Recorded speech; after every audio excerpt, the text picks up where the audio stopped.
बिस्मिल्लाहिर्रहमानिर्रहीम। अच्छा भाई, हम नया टॉपिक स्टार्ट करने जा रहे हैं जिसका नाम है पार्टनरशिप अकाउंटिंग। ठीक है। ओ लेवल्स के पॉइंट ऑफ व्यू से बात करेंगे। ओ लेवल्स के अंदर पार्टनरशिप से रिलेटेड क्या क्या चीज़ें होती हैं, क्या बातें आपको पता होनी चाहिए, तो उसके बारे में बात करना स्टार्ट करते हैं। देखो यार, बेसिकली पार्टनरशिप है क्या?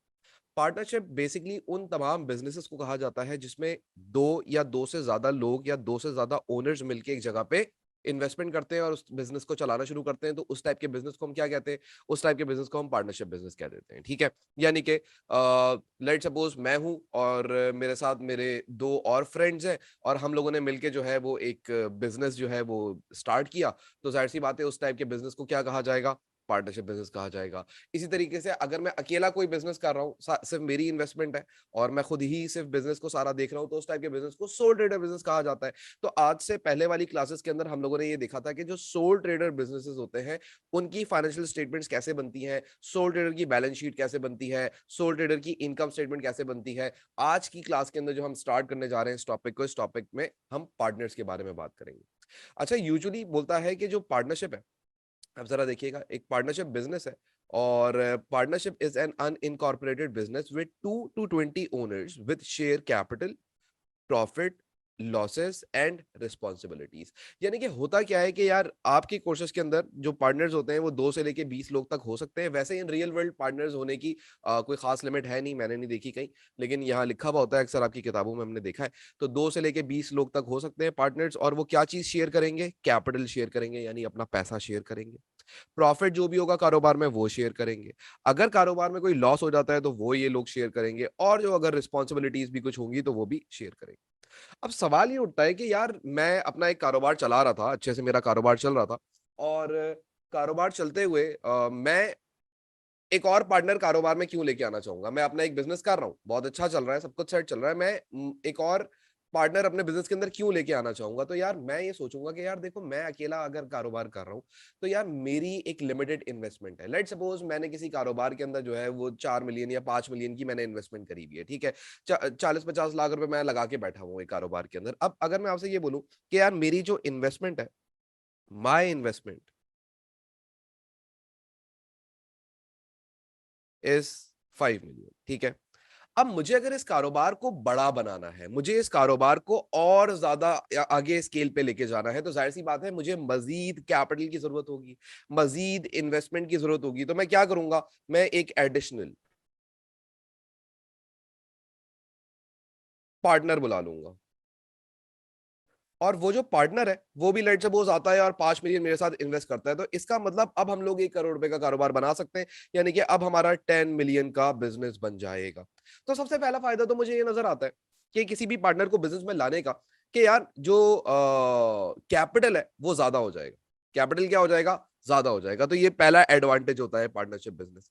अच्छा भाई, इसी तरीके से दूसरा फायदा ये होता है कि यार लेट सपोज अभी मैं अगर अकेला कारोबार देख रहा हूं, तो मुझे सेल्स भी देखनी है, मार्केटिंग भी देखनी है, प्रोडक्शन भी देखनी है, और भी बहुत सारे काम है, एम्प्लॉइज, एचआर, ये वो सारी चीजें, सब मैनेजमेंट के काम मैंने देखने हैं। तो ये बहुत सारी रिस्पॉन्सिबिलिटीज है मेरे पर। अब होगा क्या कि अगर मैं अपने पास एक एडिशनल पार्टनर या दो एडिशनल पार्टनर्स अपने पास बुला लूंगा, तो पहला फायदा तो ये होगा कि वो लोग इन्वेस्टमेंट लेके आएंगे। हाँ, वो इन्वेस्टमेंट लेके आएंगे कारोबार के अंदर, पैसा लेके आएंगे कारोबार के अंदर, सही है, और उससे सबका फायदा होगा। दूसरी बात कि जो रिस्पॉन्सिबिलिटीज है ना, जो सारी रिस्पॉन्सिबिलिटीज मेरे ऊपर थी, सब कुछ मैंने ही देखना था, मैंने ही पढ़ाना है, मैंने ही बाकी काम भी देखने हैं, सारी चीजें मैंने अपने ऊपर ही रखी हुई थी। अब क्या होगा? वो चीज शेयर होना शुरू हो जाएगी। वो क्या होना शुरू हो जाएगा? शेयर होना शुरू हो जाएगी। तो रिस्पॉन्सिबिलिटीज बांट देंगे। जो पार्टनर अच्छा मार्केटिंग में होगा वो मार्केटिंग कर लेगा, जो पार्टनर अच्छा सेल्स के अंदर होगा वो सेल्स कर लेगा, जो पार्टनर अच्छा मैनेजमेंट में होगा या प्रोडक्शन के अंदर अच्छा काम कर सकता होगा वो वहां पे जाके काम कर लेगा। तो इसका मतलब रिस्पॉन्सिबिलिटीज भी शेयर हो जाती है। फिर नए पार्टनर जब आते हैं, ज्यादा लोग होते हैं, ज्यादा लोग हैं तो ज्यादा दिमाग है, और ज्यादा दिमाग है तो जाहिर सी बात है नए नए आइडियाज भी आ सकते हैं जो मैंने कभी ना सोचे हो, लेकिन वो आगे मुझे बताएं, यार हमने ऐसा उधर भी देखा था, हम वहां गए थे, हमने ऐसा देखा। वो एक आइडियाज आते हैं और हम उन आइडियाज को फिर कोशिश करते हैं कि हम अपने बिजनेस के अंदर भी अप्लाई। इसी तरीके से जो एक और फायदा होता है ना, वो फायदा ये होता है कि जो आपकी लॉसेस होते हैं ना वो शेयर हो जाते हैं। मतलब लेट सपोज मेरे कारोबार ने इस साल, ऐसी एग्जांपल देता हूं कि यार मेरे कारोबार ने $1,00,000 का जो है वो क्या कर लिया? लॉस कर लिया। अब अगर मैं अलोन पार्टनर होता तो ये जो लॉस होता 100,000 का, ये पूरा का पूरा कौन बेयर करता? मैं बेयर करता। मेरे ऊपर ये सारा खर्चा आता। लेकिन अगर हम दो पार्टनर्स होते तो ये क्या हो जाता, लॉस दो लोगों में डिवाइड हो जाता। अगर हम दोनों इक्वल पार्टनर्स होते तो अब मेरी जेब पे कितना बोझ पड़ता, 50,000 का, दूसरे की जेब पे कितना बोझ पड़ता लॉस का, 50,000 का, जो कि आप समझ लो कि 50% आपकी जो लॉसेस है वो दूसरा बंदा बेयर कर रहा है, तो इसका मतलब आपके लिए ये भी एक फायदे की बात है। So these are the advantages of partnership. अब एग्जामिनर अक्सर आपसे बोलता है कि यार आप मुझे एडवांटेजेस बताते हैं, तो एडवांटेजेस आप उसको क्या बताओगे? कैपिटल जो है वो ज्यादा आ जाता है, रिस्पॉन्सिबिलिटीज शेयर हो जाती हैं, नए आइडियाज आते हैं और लॉसेस शेयर हो जाते हैं। बात समझ आई? So these are the advantages of partnership. But जहां किसी भी चीज के फायदे होंगे, हाँ, वहीं पे ही उस चीज के कुछ नुकसान भी हो सकते हैं। हाँ, वहीं पे ही कुछ लॉसेस या कुछ डिसएडवांटेजेस भी हो सकते हैं। तो अब डिसएडवांटेजेस के बारे में बात करते हैं कि पार्टनरशिप बिजनेस के अंदर डिसएडवांटेजेस कौन कौन से हो सकते हैं। तो अब सबसे पहले हम बात करते हैं, प्रॉफिट्स आर शेयर्ड। देखो यार, पहले लेट सपोज मैं जो है वो 500,000 का प्रॉफिट करता था, और अब ये 500,000 सारा मैं घर लेके जाता था, राइट? ये पूरा 500,000 क्या होता था, मेरे घर पे जाता था, मेरा अपना पैसा होता था। लेकिन जहां दो पार्टनर्स आ जाएंगे तो अब मुझे क्या करना पड़ेगा, जहां मैं लॉसेस को शेयर कर रहा था वहीं पे ही मुझे प्रॉफिट्स को भी शेयर करना पड़ेगा। तो $250,000 वो लेके जाए और $250,000 मैं लेके जाऊं, इसका मतलब ये हो गया कि अब मुझे प्रॉफिट्स कम मिलेंगे घर ले जाने के लिए। बात समझ आती है? इसी तरीके से एक और पॉइंट यहाँ पे लिखा हुआ है, दैट इज इंपॉर्टेंट पॉइंट। यहाँ पे लिखा हुआ है अनलिमिटेड लाइबिलिटी। ये अनलिमिटेड लाइबिलिटी का मतलब क्या होता है, पहले तो हम इसके बारे में बात करते हैं। देखो यार, ऐसे सोचो कि मेरा एक बिजनेस है और मेरे साथ एक मेरा पार्टनर है, और हम लोग जो है क्या करते हैं, हमें कुछ मजीद कैश की जरूरत है, हमें मजीद कुछ पैसे की जरूरत है। हमें पैसे के लिए तीन ऑप्शंस अवेलेबल थे हमारे पास, सॉरी ऐसे तीन होता है, हमारे पास तीन ऑप्शंस अवेलेबल थे। एक ऑप्शन हमारे पास ये अवेलेबल था, हमें चाहिए लेट सपोज हमें चाहिए भाई, लेट सपोज 5 मिलियन चाहिए। कितना चाहिए? 5 मिलियन और चाहिए हमें कारोबार के अंदर, एडिशनल कैपिटल हमें कितना चाहिए? 5 मिलियन चाहिए। यानी कि अभी हम लोग को 5 मिलियन की जरूरत है। हुआ क्या कि हमारे पास तीन ऑप्शन थी इस 5 मिलियन को लेके आने के लिए। ऑप्शन पहली ये थी कि मैं किसी और एक नया पार्टनर बिजनेस के अंदर ले आऊं, पहली ऑप्शन, तो वो 5 मिलियन लेके आ जाएगा।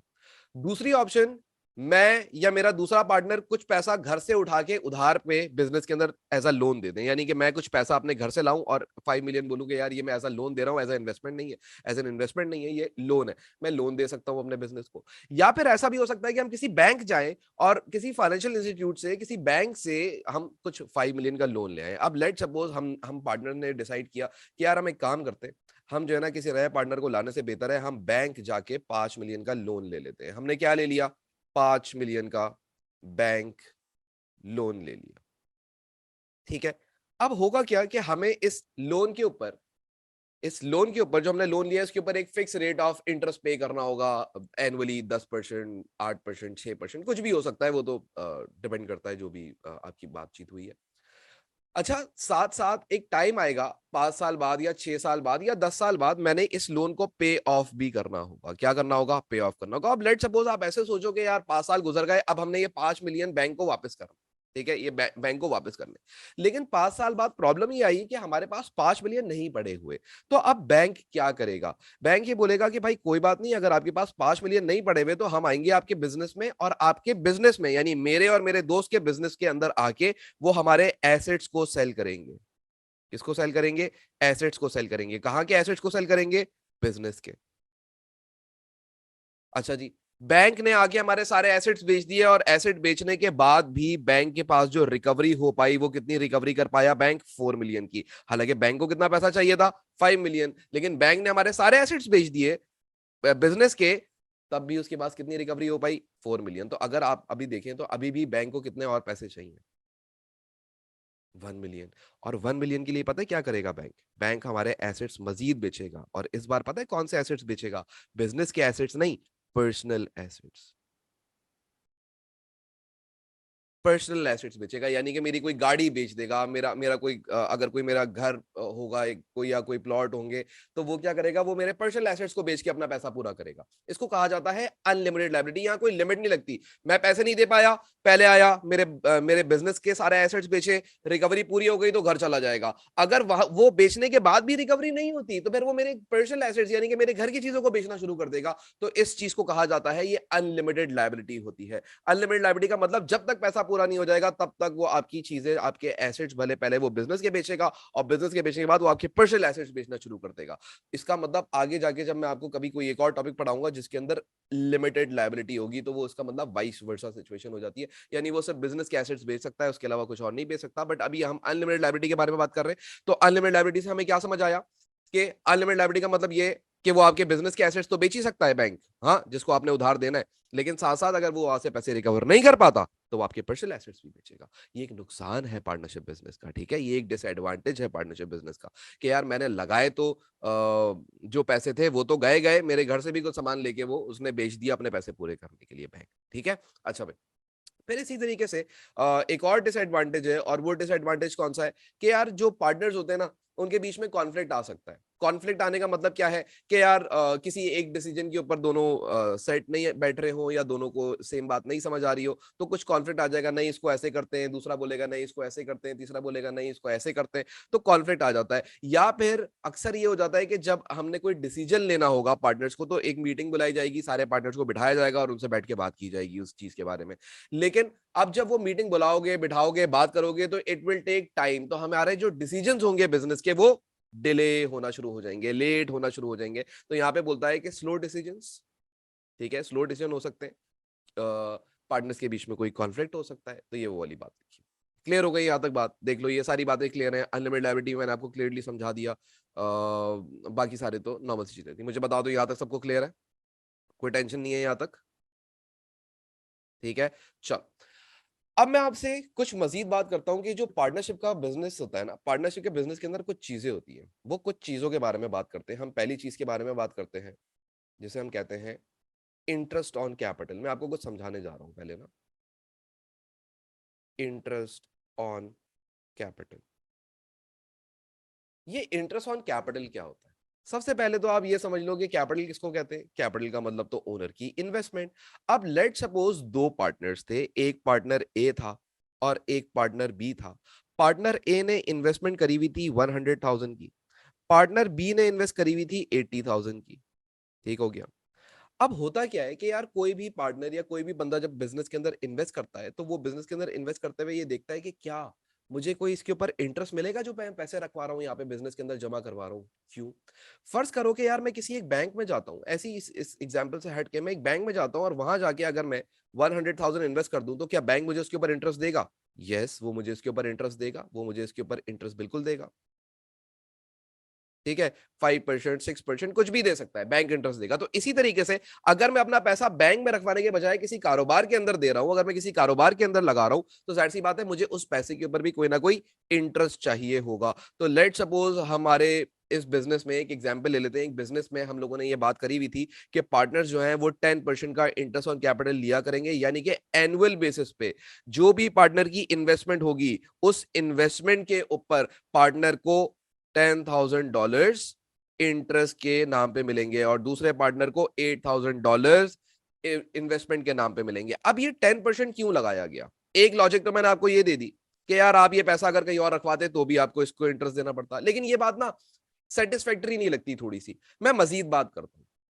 बेसिकली मुझे अगर पता होगा कि यार मैं अपने बिजनेस के अंदर अगर मजीद इन्वेस्टमेंट करता हूं तो उस इन्वेस्टमेंट में मुझे 10% और मिलेगा, तो पार्टनर्स को इनकरेज करने के लिए कि वो कारोबार में और पैसा लगाएं, जहां मेरा अभी पैसा $1,00,000 लगा हुआ था, अगर मैं इस $1,00,000 के बजाय मैं इसके अंदर $1,00,000 और ऐड कर दूं और मैं अपना कैपिटल $2,00,000 बना लूं, तो अब मुझे इंटरेस्ट भी कितना मिला करेगा? $20,000 मिला करेगा, यानी कि ये मेरे लिए एक फायदे की बात है। तो मैं इनकरेज होऊंगा मजीद अपने बिजनेस के अंदर इन्वेस्टमेंट करने के लिए, एज दूसरा भी पार्टनर इनकरेज होगा इन्वेस्टमेंट करने के लिए। एक और भी पॉइंटर होता है इंटरेस्ट ऑन कैपिटल बिजनेस के अंदर रखने का। वो क्या पॉइंट होता है? वो पॉइंट ये होता है कि हम ना बाहर से नए लोगों को, नए पार्टनर्स को अट्रैक्ट करने के लिए, नए पार्टनर्स को बिजनेस में बुलाने के लिए हम ये इंटरेस्ट ऑन कैपिटल रखते हैं। फर्ज करो कि यार एक नया बंदा आता है पार्टनर सी, हम एक और बिजनेस के अंदर एक और पार्टनर लेके आना चाहते हैं। सी बोलता है कि यार देखो मेरे पास है 1,00,000, कितने पैसे हैं? 1,00,000, मैं ये लगाने को तो तैयार हूं, लेकिन मुझे बैंक जो है वो इसका 8% इंटरेस्ट वैसे ही दे रहा है, तो मैं तुम्हारे पास क्यों लगाऊं? तो हम उसको बोलेंगे भाई सी भाई, हम आपको 10% दे रहे हैं, लाओ पैसे लाओ, लगाओ यहाँ पे कारोबार के अंदर और 10,000 रुपए एनुअली इंटरेस्ट लेके जाते रहो। तो इंटरेस्ट ऑन कैपिटल किस लिए होता है? एक कि जो मेरी इन्वेस्टमेंट है उसके ऊपर मुझे इंटरेस्ट मिलना चाहिए। नंबर टू, मैं इनकरेज हूं मजीद अपने कारोबार के अंदर इन्वेस्ट करने के लिए। नंबर थ्री, नए पार्टनर्स को अट्रैक्ट करने के लिए भी इंटरेस्ट ऑन कैपिटल बिजनेसेस अपने पास दे रहे होते हैं अपने एग्जिस्टिंग पार्टनर को, कि कोई और पार्टनर आना चाहे तो देखिए अरे यार ये तो इंटरेस्ट ऑन कैपिटल इतना सारा देते हैं, तो चलो भाई इनके पास इन्वेस्टमेंट करके काम करते हैं, इनका कारोबार ज्यादा बेहतर। क्लियर हो गया? Now this is what this is interest on capital is. Done हो गया। अच्छा, इसी तरीके से अगली बात सुनिएगा जरा। एक और चीज होती है जिसको हम कहते हैं number two, salary to partner. यार ये सैलरी टू पार्टनर क्या चीज होती है, पहले हम इसके बारे में बात कर लेते हैं। देखो यार, फर्ज करो मैं आपको अपनी एग्जांपल देके बताता हूं।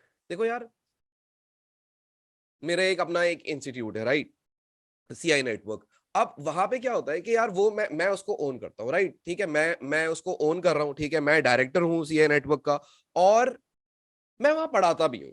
सही है, मैं बाकी काम तो मैं देख रहा हूँ, ठीक है, मैनेजमेंट के ये वो सारे काम मैं देख रहा हूँ, लेकिन मैं वहां पढ़ा भी रहा हूँ। अच्छा, मैं वहां जाके क्या पढ़ाता हूँ, मैं अकाउंट्स जाके पढ़ा रहा होता हूँ। अच्छा, अब होता क्या है कि मैं अकाउंटिंग पढ़ाने की अपने ही इदारे से सैलरी लेता हूँ, ठीक है, अपने ही इदारे से मैं पैसे लेता हूँ, क्योंकि मैं ये बोलता हूँ कि यार अगर मैं नहीं पढ़ाऊंगा तो आपको किसी और बंदे को हायर करना पड़ेगा, और अगर आप किसी और बंदे को हायर करते हो तो उसको भी तो तनख्वाह दोगे ना, तो मुझे क्यों नहीं तनख्वाह दोगे भाई? मेरे मेरे मेरे ऊपर ऐसा क्या मसला है, मैं मेरे पढ़ाने में ऐसी क्या इशू है? तो इसका मतलब ये होता है कि कुछ पार्टनर्स ऐसे होते हैं जो अपने बिजनेस में वर्क भी कर रहे होते हैं, अपने बिजनेस में काम भी कर रहे होते हैं, तो वो काम करने की सैलरी भी लेते हैं, तो पार्टनर्स को उनके काम करने की सैलरी भी दी जाती है, तो इसको सैलरी टू पार्टनर कहा जाता है, जैसे मैंने आपको अभी अपनी एग्जांपल देके बताई, ठीक है।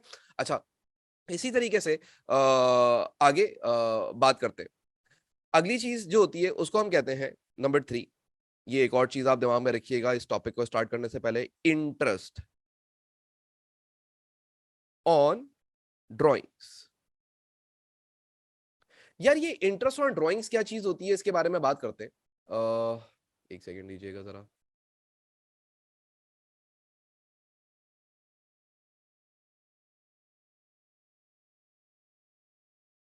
अच्छा भाई, इंटरेस्ट ऑन ड्राइंग के बारे में बात करते हैं। इंटरेस्ट ऑन ड्राइंग का क्या सीन होता है?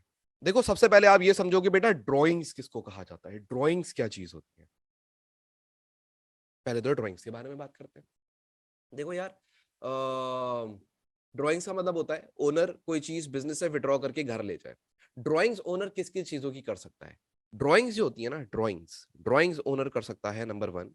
ड्राइंग्स, सिर्फ ड्राइंग्स के बारे में बात कर रहा हूँ। ड्राइंग्स ओनर कर सकता है नंबर वन, कैश या बैंक की। कैश या बैंक घर लेके चला जाए, यानी कि कैश या बैंक में से पैसा निकाल के घर लेके चला जाए।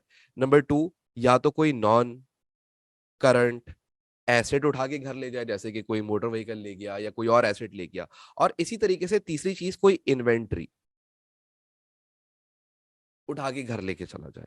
ये तीन चीजें होती है घर लेके जा सकता है। और आपको मजे की बात पता है, यही तीन चीजें होती हैं जो ओनर अपने किसी भी नए कारोबार के अंदर इन्वेस्ट कर सकता है, इसके अलावा कुछ और वो इन्वेस्ट भी नहीं कर सकता। मजे की बात ये, तो ओनर इन्वेस्ट भी यही तीन चीजें करता है, कैश, नॉन करेंट एसेट और इन्वेंट्री, और निकालता भी यही तीन चीजें। इन तीन चीजों के अलावा ना वो कुछ इन्वेस्ट कर सकता है, ना वो कुछ निकाल सकता है। क्लियर हो गया?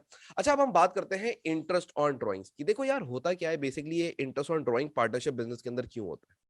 इंटरेस्ट ऑन ड्रॉइंग का मतलब ये होता है कि जब भी कोई पार्टनर बिजनेस से अपना पैसा विड्रॉ करेगा, फॉर एग्जाम्पल मेरा बिजनेस था और मेरे बिजनेस ने, आप जरा सुनो, मेरे बिजनेस ने, मेरे पार्टनरशिप बिजनेस ने प्रॉफिट किया 1 लाख का, ठीक है, कितने का प्रॉफिट करा? 1 लाख रुपए का। अब ये 1 लाख रुपए का जो प्रॉफिट है, ये लेट सपोज दो पार्टनर्स में डिवाइड हो जाएगा, हम दो पार्टनर्स थे, 50-50 हो जाएगा। तो 50,000 एक पार्टनर का और 50,000 दूसरे पार्टनर का। मैं पार्टनर ए हूं और दूसरा पार्टनर बी है। ये हमारा प्रॉफिट्स हम लोगों ने शेयर करे और हम ये घर लेके जा सकते हैं इन प्रॉफिट्स को। अब ये 50,000 रुपए जब मैं घर लेके जा रहा हूँ ना, सही है, ये 50,000 रुपए जब मैं घर लेके जा रहा हूँ, तो मुझे अपने बिजनेस को इंटरेस्ट देना पड़ेगा इसके ऊपर। एक इंटरेस्ट चार्ज करेगा मेरा बिजनेस। सर इसका मतलब आप अपना पैसा घर लेके जा रहे हो और फिर उसके ऊपर आपको बिजनेस को इंटरेस्ट देना पड़ेगा? हाँ, आप बिजनेस को इंटरेस्ट दोगे। सर ऐसा क्यों? ये तो आपका अपना पैसा है। आप सोचो, देखो, अगर हमारे कारोबार में लाख रुपए का प्रॉफिट हुआ है और अगर हम ये सारा लाख रुपए का प्रॉफिट उठा के घर ले जाएंगे, तो बिजनेस प्रॉब्लम में आ सकता है। बिजनेस हमेशा कोशिश ये करता है कि बिजनेस के अंदर कैश पड़ा रहे, बिजनेस के अंदर कैश रहे, कैश बिजनेस के अंदर होना चाहिए। यानी कुछ भी हो, बिजनेस के अंदर कैश होना लाजमी है। Cash is the important thing. तो हम क्या करते हैं, हम पार्टनर्स को डिस्करेज करते हैं कि यार तुम सारे पैसे नहीं निकाल के लेके जाओ, तुम थोड़े बहुत पैसे निकाल के लेके चले जाओ। अब लेट सपोज, अगर मैं आपको ऐसे एग्जांपल देता हूं, अगर मैं ये पूरे 50,000 रुपए निकाल के घर लेके चला जाता हूं, तो इस 50,000 रुपए के ऊपर लेट सपोज मुझे इंटरेस्ट पे करना है कितना, 10%। तो मुझे कितना इंटरेस्ट देना पड़ेगा जेब से, 5,000 इंटरेस्ट देना पड़ेगा। यानी कि 50,000 रुपए घर ले जाने के लिए 45,000 में घर लेके जाऊंगा और बाकी 5,000 रुपए मैं कारोबार में छोड़ के जाऊंगा। यानी कि बेसिकली पार्टनर्स को डिस्करेज किया जाता है कि आप ज्यादा ड्रॉइंग्स ना करो, कम ड्रॉइंग्स करो। अब इसकी मैं एग्जांपल देता हूं कि यार ड्रॉइंग्स हुई कारोबार के अंदर, एक पार्टनर ने ड्रॉइंग करी 50,000 की और दूसरे पार्टनर ने ड्राइंग करी 20,000 की। दोनों इंटरेस्ट कितना पे करते थे ड्राइंग्स के ऊपर, लेट सपोज सवाल में ही दिया हुआ होगा 10% और 10%। यानी कि पार्टनर ए को अपनी जेब से कितना पैसा देना पड़ा होगा, 5,000 रुपए। पार्टनर बी को अपनी जेब से कितना पैसा देना पड़ा होगा, सिर्फ 2,000 रुपए। तो देखो, जिसने ज्यादा ड्राइंग करी उसने इंटरेस्ट ऑन ड्राइंग भी ज्यादा बिजनेस को पे किया, और जिसने कम ड्राइंग्स करी उसने इंटरेस्ट ऑन ड्राइंग्स भी कम बिजनेस को पे किया। बात समझ आती है? तो बेसिकली पार्टनर फिर क्या कोशिश करेगा, यार इतना इंटरेस्ट देना पड़ता है, काम करो थोड़े थोड़े करके पैसे निकाल लो, सारे पैसे मत निकालिएगा, थोड़े से पैसे निकाल लो। तो वो थोड़े से पैसे निकालेगा और उनको लेके घर चला जाएगा। तो ये बात याद रखिएगा कि इंटरेस्ट ऑन ड्राइंग इसलिए चार्ज किया जाता है ताकि हम अपने पार्टनर्स को डिस्करेज कर सकें कि वो ओवर ड्राइंग्स या ज्यादा पैसे बिजनेस से ना निकालें, सिर्फ उतने पैसे निकालें जितनी उनको जरूरत हो। तो अब तक हम लोगों ने क्या क्या बातें डिस्कस करी? Number one, interest on capital जो कि पार्टनर्स को दिया जाता है। ठीक है, फिर हम लोगों ने बात करी थी सैलरी टू पार्टनर जो कि पार्टनर को दी जाती है।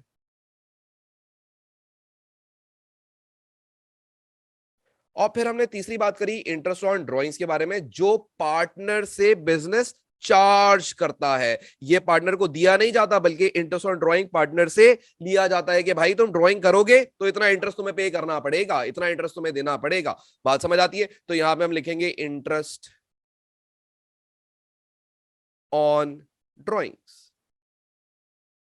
ठीक है, और ये बात याद रखिएगा कि इंटरेस्ट ऑन ड्राइंग्स जो है वो पार्टनर से चार्ज किया जाता है, ये पैसा लिया जाता है।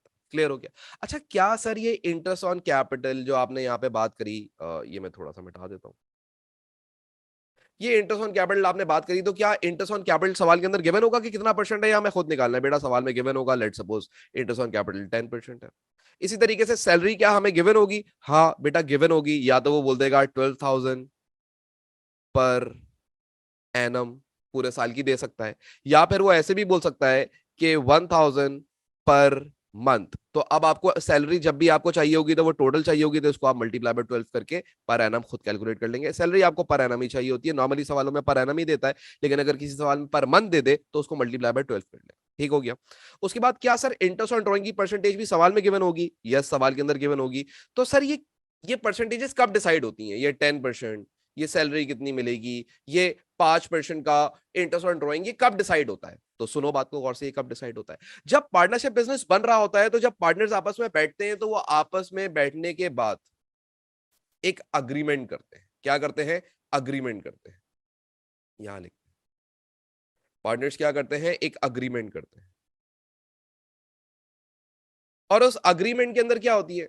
उस अग्रीमेंट के अंदर तमाम रिस्पॉन्सिबिलिटीज कि कौन सा बंदा कौन सी जॉब्स देखेगा यहां पे, कौन से काम देखेगा यहां पे, और नंबर टू, कौन से बंदे को कितनी तनख्वाह मिलेगी, कितना इंटरेस्ट ऑन कैपिटल दिया जाएगा पार्टनर्स को, कितना इंटरेस्ट ऑन ड्राइंग चार्ज किया जाएगा पार्टनर से। ये सब कहां पे मेंशन होता है? पार्टनरशिप अग्रीमेंट के अंदर। यानी कि ये जो बातें हैं, ये जितनी भी बातें हम लोगों ने यहां पे करी हैं, ये सारी की सारी बातें कब डिसाइड होती हैं? जब पार्टनरशिप अग्रीमेंट बन रहा होता है। जब पार्टनरशिप अग्रीमेंट आप बना रहे होते हो, उस टाइम पे आप क्या करते हो? आप ये सारी बातें उस टाइम पे रिकॉर्ड कर।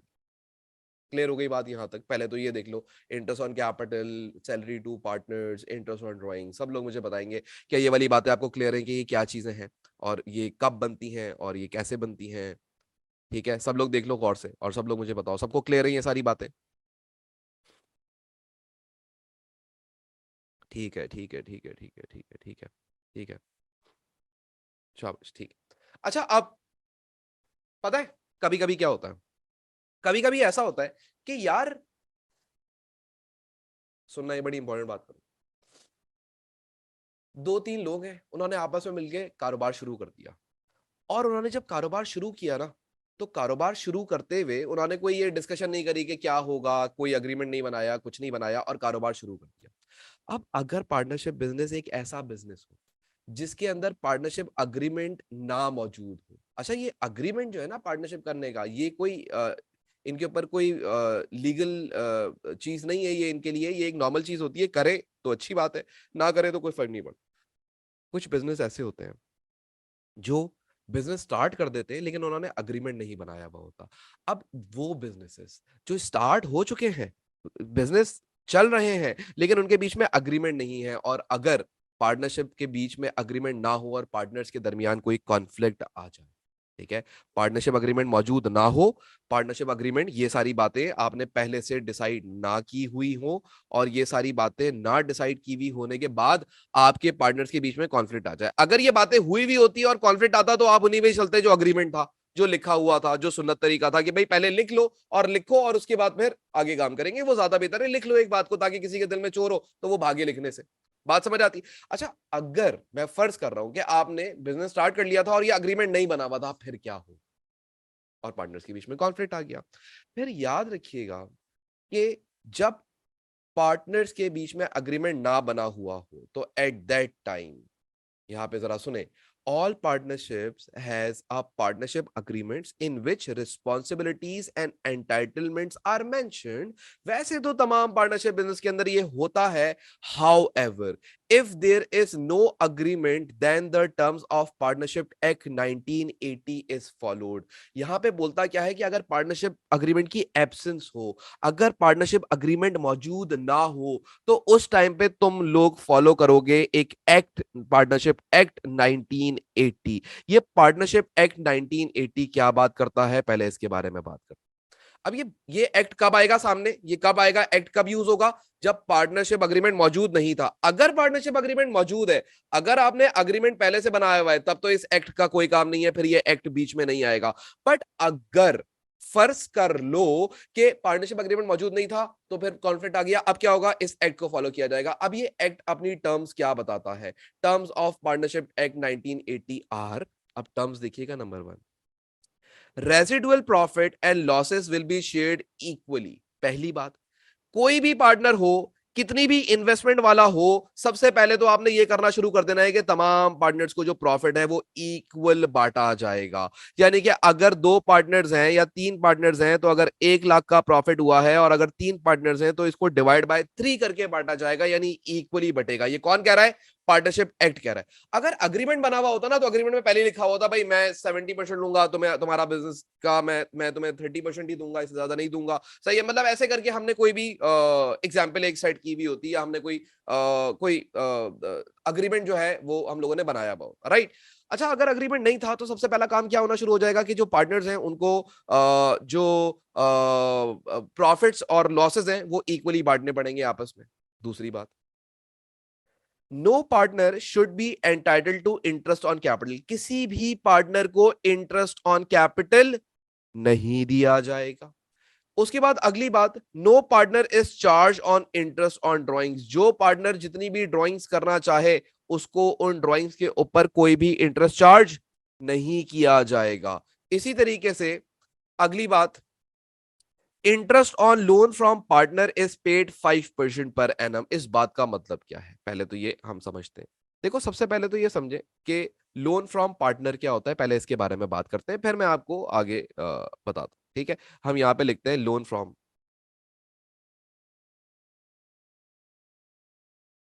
पार्टनर। यार, ये लोन फ्रॉम पार्टनर का मतलब क्या होता है, लेट सपोज मैंने आपको भी एग्जांपल दी थी कि यार, मेरा मेरा एक कारोबार है, मेरा एक बिजनेस है, ठीक है, और मेरे बिजनेस को 10 लाख रुपए की मजीद जरूरत है। मैंने क्या किया, मैंने अपने पार्टनर को बोला कि यार मेरे पास 10 लाख रुपए पड़े हुए हैं घर पे, ठीक है, मैं एक काम करता हूँ, इस बिजनेस को, हमारे बिजनेस को वो पैसा एज अ लोन दे देता हूँ। यानी कि मैंने क्या किया, मैंने 1 मिलियन एज अ लोन दे दिया बिजनेस को। मैं कौन था, पार्टनर ने बिजनेस को लोन दे दिया। इसका मतलब अगर मैं आपसे ये बोलूं कि यार मैंने इन्वेस्टमेंट करी हुई थी, अब जरा सुनिएगा, मैंने इन्वेस्टमेंट करी हुई थी इसी कारोबार के अंदर 5 मिलियन की, और फिर मैंने लोन दे दिया 1 मिलियन का, तो इसका मतलब कभी भी मेरे लोन को मेरी इन्वेस्टमेंट के साथ ऐड मत करिएगा। मेरी इन्वेस्टमेंट अलग है और ये मेरा लोन का पैसा है, ये बिल्कुल अलग है, ठीक है। तो मैंने क्या किया, मैंने 1 मिलियन का बिजनेस को क्या किया हुआ है, लोन दे दिया। मैंने बोला कि यार देखो मैं लोन तो दे रहा हूं, लेकिन इस लोन के ऊपर मैं इंटरेस्ट भी चार्ज करूंगा। 1 मिलियन के ऊपर मैं कितना इंटरेस्ट चार्ज करूंगा, लेट सपोज मैं 10% चार्ज करूंगा, ठीक हो गया। तो इसका मतलब मैं $1 लाख जो है वो इंटरेस्ट लिया करूंगा। बात समझ रहे हैं, मैं कितना इंटरेस्ट लूंगा, $1 लाख में इंटरेस्ट लिया करूंगा। अब ये $1 लाख इंटरेस्ट लेने के लिए मैंने अग्रीमेंट में क्या बात लिखवाई, मैंने अग्रीमेंट में लिखवाया कि मुझे कितना परसेंट इंटरेस्ट चाहिए, 10%। कितना परसेंट इंटरेस्ट चाहिए, 10% इंटरेस्ट चाहिए। डन हो गया। लेकिन फर्ज करो कि मैंने बिजनेस को लोन दिया हुआ था और हमारे बीच में कोई अग्रीमेंट मौजूद नहीं था, तो फिर पार्टनरशिप एक्ट क्या कहता है कि अगर किसी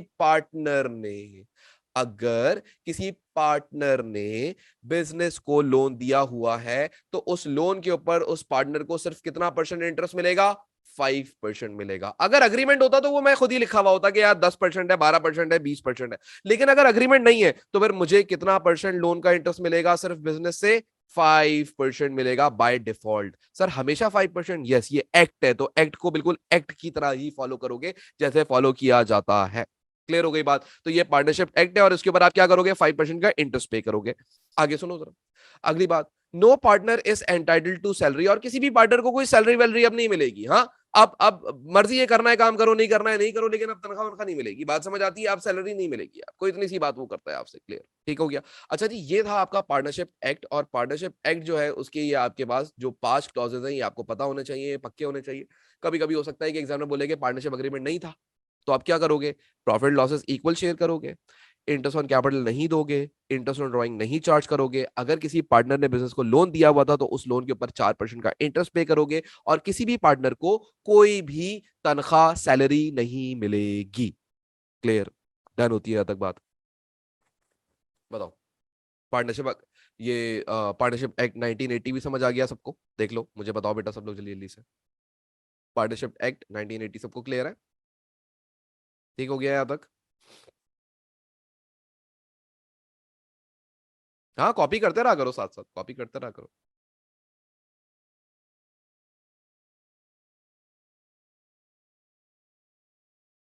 ठीक है, वैसे मैं क्या करूंगा, ये जो पेज है जिसके ऊपर मैंने ये सारी वर्किंग वगैरह करी हुई है, ये मैं आपको भेज भी दूँ, कोई मसला नहीं है, ठीक है।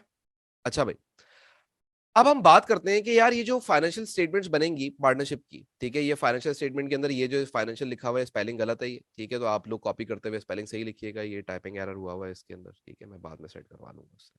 अच्छा जी, बोलता है the financial statement of partnership include. भाई पार्टनरशिप बिजनेस के अंदर फाइनेंशियल स्टेटमेंट्स कौन कौन सी बनती है? देखिए भाई, पार्टनरशिप बिजनेस के अंदर फाइनेंशियल स्टेटमेंट नंबर 1 बनती है इनकम स्टेटमेंट, और ये इनकम स्टेटमेंट बिल्कुल वैसी बनेगी जैसे आप सोल ट्रेडर के अंदर कल की क्लास के अंदर बना के आए हो, ठीक है।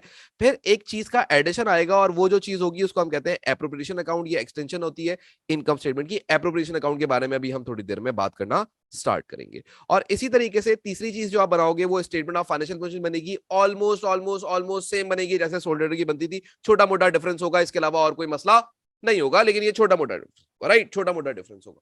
लेकिन अभी हम बात करते हैं कि मैंने आपसे क्या बोला कि इनकम स्टेटमेंट तो बिल्कुल वैसी ही बनेगी, कैसे, जैसे आपने सोल ट्रेडर के अंदर बनाई थी, जैसे आपने कल की क्लास के अंदर बनाई होगी, ये बिल्कुल वैसे ही बन रही होगी। यानी कि इन आसान लफ्जों में, ये जो आपने कल इनकम स्टेटमेंट बनाई थी, ये वाली लास्ट क्लास के अंदर जो आपने अपनी इनकम स्टेटमेंट बनाई है, ये रही आपके सामने, बिल्कुल सोल ट्रेडर की और पार्टनरशिप की इनकम स्टेटमेंट के अंदर कोई फर्क नहीं होता, ये बिल्कुल सेम बनती है। और बैलेंस शीट भी ऑलमोस्ट सेम बनती है, सिर्फ ये जो इक्विटी का पार्ट है ना, ये बैलेंस शीट के अंदर डिफर करता है थोड़ा सा। ये जो पार्ट है ना, ये वाला, ये पार्ट, ये जो पार्ट है, सिर्फ ये अलग होता है क्योंकि इसमें एक ओनर नहीं होता, ज्यादा ओनर होते हैं, तो बस इसमें चेंज आता है, बाकी बैलेंस शीट भी पूरी सेम बनती है। सिर्फ इक्विटी का जो पार्ट होता है इसमें छोटी मोटी चेंजेस आएंगी, जो कि हम जाहिर सी बात है आगे जाके बात करने वाले, बट मैं आपको ऐसी एक आइडिया दे रहा हूं कि यार बहुत ज्यादा कुछ चेंजेस नहीं।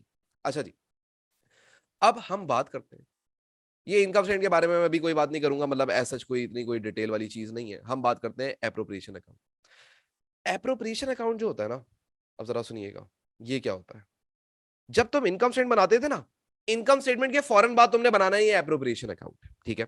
अब ये एप्रोप्रिएशन अकाउंट क्या होता है? एप्रोप्रिएशन अकाउंट बेसिकली जो भी पार्टनर से रिलेटेड उनकी एंटाइटलमेंट्स होती हैं, या उनकी जो भी पार्टनर से रिलेटेड चीजें होती हैं, वो यहाँ पे लिखी जाती हैं, यानी कि रिलेटेड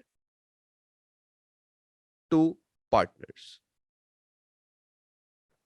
यानी कि सर इसका मतलब ये हो गया कि पार्टनर से रिलेटेड जो होता है वो इंटरेस्ट ऑन ड्राइंग्स होता है।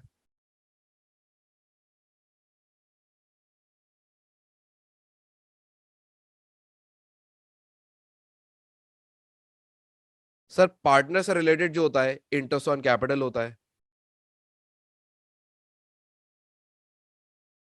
सर पार्टनर से रिलेटेड सैलरी ऑफ पार्टनर वो होती है। और सर पार्टनर से रिलेटेड जब आप उनको शेयर करते हो प्रॉफिट या लॉस, तो वो भी पार्टनर से रिलेटेड बातें हैं कि ये पार्टनर को ही मिलेगा। तो इसका मतलब सर ये हो गया कि ये तमाम बातें जो पार्टनर से रिलेटेड है, पार्टनर की इक्विटी की वजह से जो उनके पास आ रही हैं, उसको हम क्या करेंगे, कहां पे रिकॉर्ड करेंगे, एप्रोप्रिएशन अकाउंट में रिकॉर्ड करेंगे। यानी कि पार्टनर को अगर तनख्वाह दी है तो वो इनकम स्टेटमेंट में नहीं शो करोगे, बल्कि एप्रोप्रिएशन में शो करोगे, क्योंकि वो पार्टनर की तनख्वाह है, पार्टनर की सैलरी है। ठीक है, इंटरेस्ट ऑन कैपिटल अगर तुम पार्टनर को दोगे तो वो एप्रोप्रिएशन अकाउंट के अंदर मेंशन करोगे, इनकम स्टेटमेंट में मेंशन नहीं करोगे। इसी तरीके से इंटरेस्ट ऑन ड्राइंग अगर पार्टनर से लोगे तो वो भी एप्रोप्रिएशन अकाउंट के अंदर मेंशन करोगे, और अगर कोई प्रॉफिट या लॉस भी शेयर करोगे तो वो भी कहां मेंशन करोगे, आप अपने एप्रोप्रिएशन अकाउंट के अंदर। क्लियर हो गया।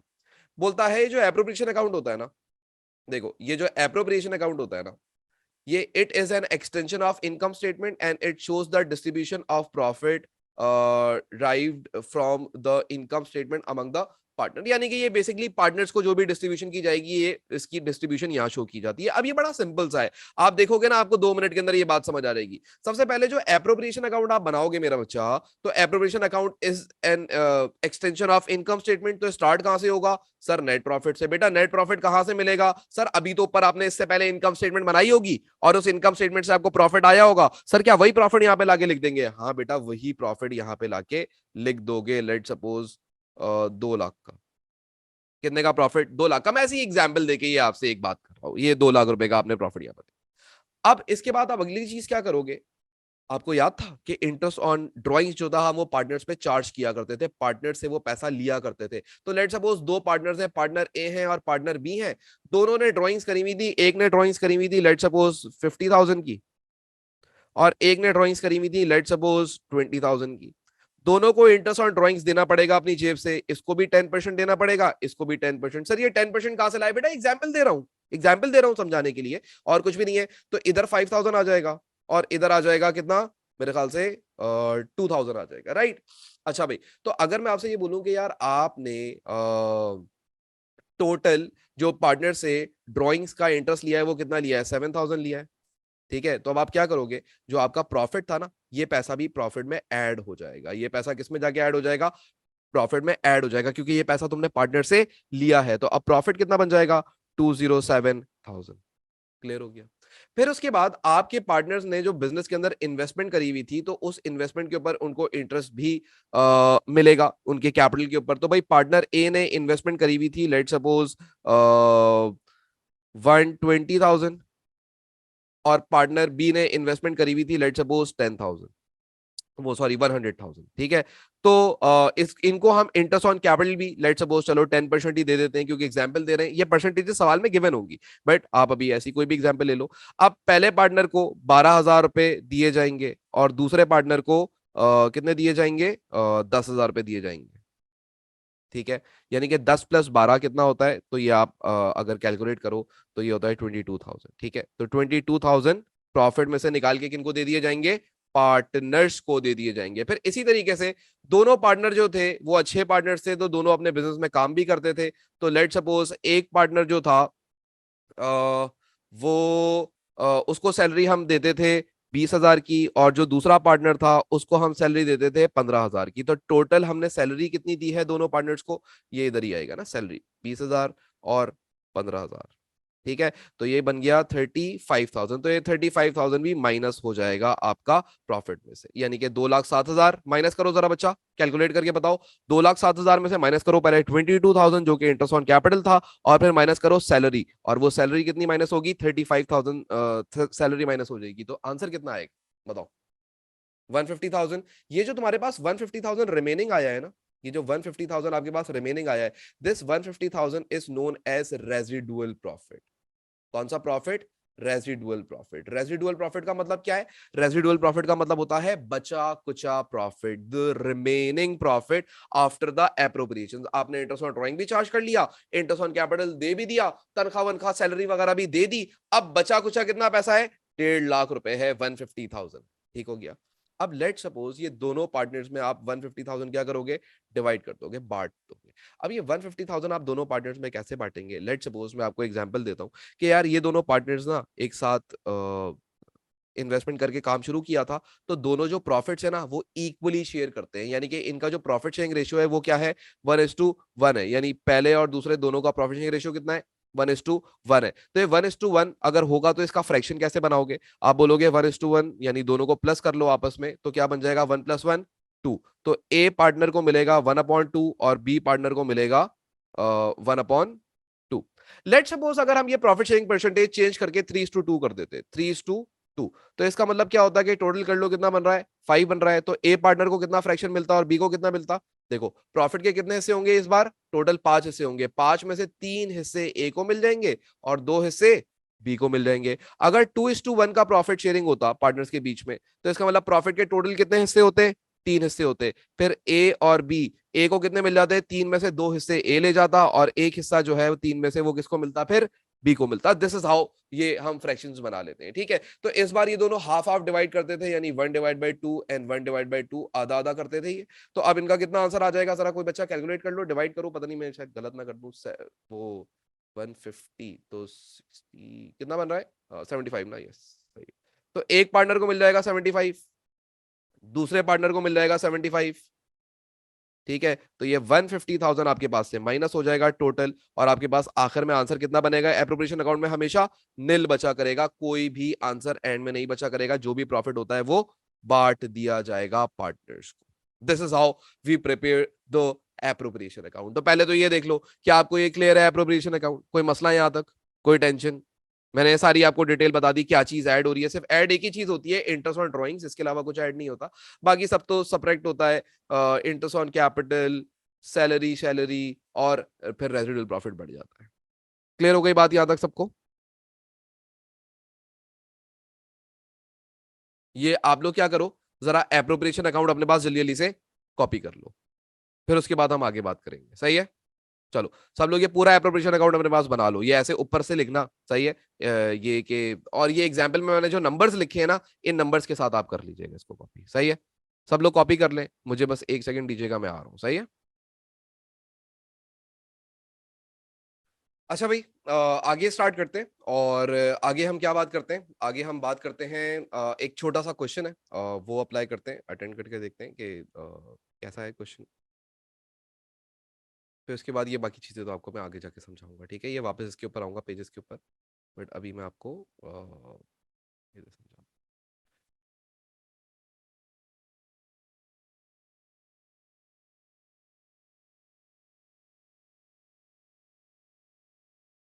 Page number is 123। ठीक है।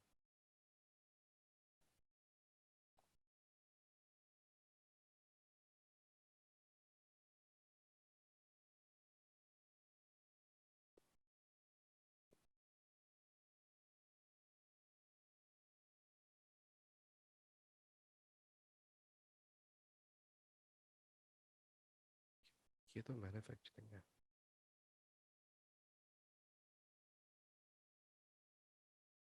पार्टनरशिप कौन से पेज पे था?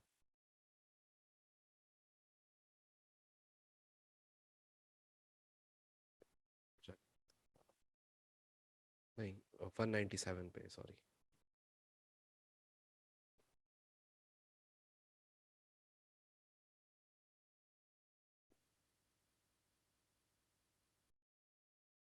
अच्छा भाई, ये क्वेश्चन है छोटा सा क्वेश्चन है, बस ये करेंगे, 5 मिनट में क्वेश्चन खत्म हो जाएगा।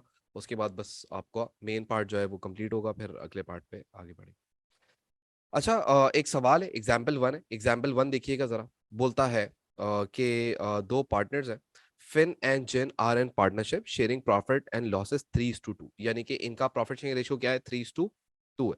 यानी कि प्रॉफिट के टोटल हिस्से कितने बन जाएंगे, 5 बन जाएंगे। तो एक फिन है और एक जिन है, तो इनको कितना कितना मिल जाएगा, 3+2 5 होता है, तो 3/5 एंड 2/5 के हिसाब से इनको प्रॉफिट्स बांट दिए जाएंगे। ठीक हो गया। अच्छा, बोलता है कि फिन ने जो कंट्रीब्यूट किया था वो 60,000 करा था, और जिन ने जो कंट्रीब्यूट किया था वो 40,000 किया था as their share of capital. यानी कि ये तो इनकी इन्वेस्टमेंट पता लग गई कि इन्होंने कितनी कितनी इन्वेस्टमेंट करी हुई थी। फिर बोलता है the following information is available for the year ended 31 मार्च 2003। अब कुछ इन्फॉर्मेशन दे रहा है, बोलता है एज पर पार्टनरशिप अग्रीमेंट मौजूद था।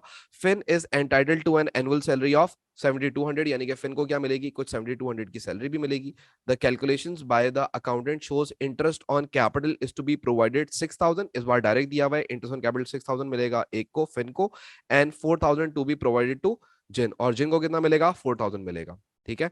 बोलता है interest on drawing is to be charge 860 and 1140 for Fin and Jin, और बोलता है the profit of partnership were 31200, और आपने क्या बनाना है, एक एप्रोप्रिएशन अकाउंट बनाना है। बड़ा बेसिक्स की बात है, कोई ऐसी कोई खास बात नहीं है। तो हम लोग यहाँ पे क्या करते हैं, एप्रोप्रिएशन अकाउंट बनाते हैं। हम स्टार्ट कर रहे हैं यहाँ से, ठीक है। और ये हमारा टॉपिक है पार्टनरशिप अकाउंट्स, फाइनेंशियल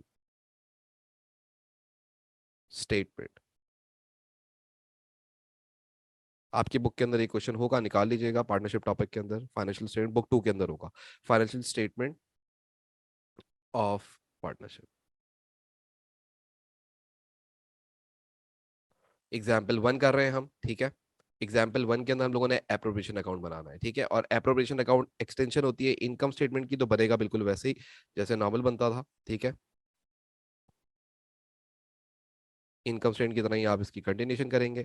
यहाँ पे आप लिख लें कि आप ये क्या बना रहे हैं, एप्रोप्रिएशन अकाउंट।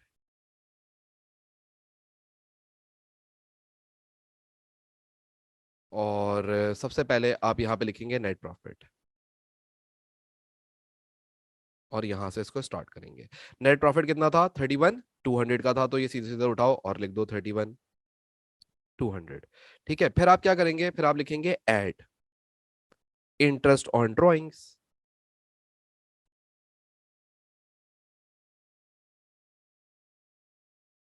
और एक फिन था और एक जिन था, दो पार्टनर्स थे, और इनका इंटरेस्ट ऑन ड्राइंग कितना बना था, 860 और 1140। ठीक है। तो 860 और 1140 हम लिख लेते हैं यहाँ पे, 860 और 1140, इन दोनों को जब हम ऐड कर लेंगे तो आई थिंक ये बन जाएगा 2000। ठीक है। और 2000 ऐड करने के बाद ये टोटल बन जाएगा 33,200। फिर हम क्या करेंगे, फिर हम यहाँ पे लिखेंगे लेस इंटरेस्ट ऑन कैपिटल, जो कि सवाल के अंदर गिवन होगा। एक फिन का होगा, एक जिन का होगा। तो इंटरेस्ट ऑन कैपिटल सवाल के अंदर गिवन था, the interest on capital is provided 6,000 and 4,000। ठीक है। तो 6,000 और 4,000 आपने ये इनको दे दिया इंटरेस्ट ऑन कैपिटल के नाम पे, 6,000 और 4,000, तो टोटल 10,000 ये हो गया। ठीक है।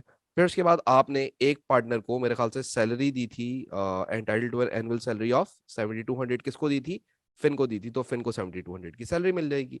सैलरी ये भी लेस हो जाएगी, लेस सैलरी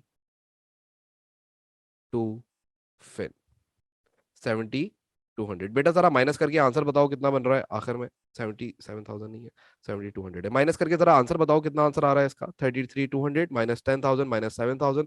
जो भी आपके पास आंसर आएगा उस आंसर को कहा जाता है रेजिडुअल प्रॉफिट।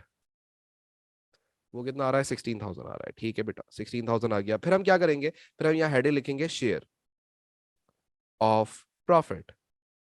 और शेयर ऑफ प्रॉफिट हम लोग जो कर रहे हैं वो दो को कर रहे हैं, एक फिन को कर रहे हैं और एक जिन को कर रहे हैं। और वो कितना प्रॉफिट बांटेंगे, 16,000 का प्रॉफिट बढ़ जाएगा दोनों के अंदर। इनके प्रॉफिट शेयरिंग रेशियो क्या आता है, 3:2, यानी कि 3/5 एंड 2/5। तो जरा कैलकुलेट करो कितना कितना आ रहा है दोनों का। पहले पहले का निकाल लो, 3 divide by multiply 3 divide by 5, तो कितना आ रहा है 16,000 से, कैलकुलेट करो बताओ।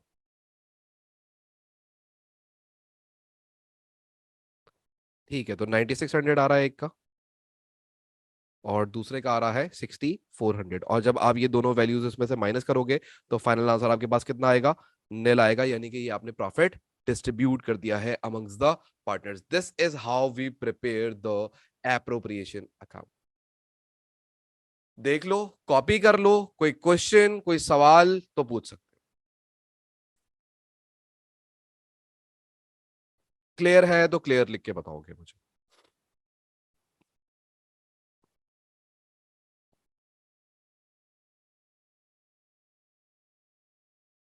ठीक है। अच्छा, अक्सर बच्चे ये बोलते हैं कि सर अगर इंटरेस्ट ऑन ड्राइंग वो sorry interest on partner loan होता तो क्या वो एप्रोप्रिएशन अकाउंट में आता? तो मैं आपको क्लियर कर देता हूं कि interest on partners loan appropriation account में नहीं लिखा जाता, बल्कि इंटरेस्ट ऑन पार्टनर लोन तो आप इनकम स्टेटमेंट में रिकॉर्ड करते हो। सर ऐसा क्यों? क्योंकि वो लोन पार्टनर की इन्वेस्टमेंट का पार्ट नहीं है, उसको उसकी इन्वेस्टमेंट पे वो इंटरेस्ट नहीं मिल रहा, बल्कि वो उसने बिजनेस को एज अ लोन दिया हुआ है, तो वो लोन का इंटरेस्ट हमेशा इनकम स्टेटमेंट के अंदर रिकॉर्ड किया जाए। क्लियर हो गई बात? ठीक है। If there are more than two partners, उनका भी सेम अकाउंट होगा। यस, अगर दो के बजाय तीन पार्टनर होंगे तो फिन जिन एंड क्या कहते हैं किन कोई भी होगा तो तीसरा इसका नाम यहाँ पे आना शुरू हो जाएगा, इस तरीके से होगा। नॉर्मली मैक्सिमम तीन पार्टनर्स वाला सवाल होता है, इससे ज्यादा का नहीं होता, मतलब करना सेम ही है, तो 3 हो या 20 हो क्या फर्क पड़ता है उससे।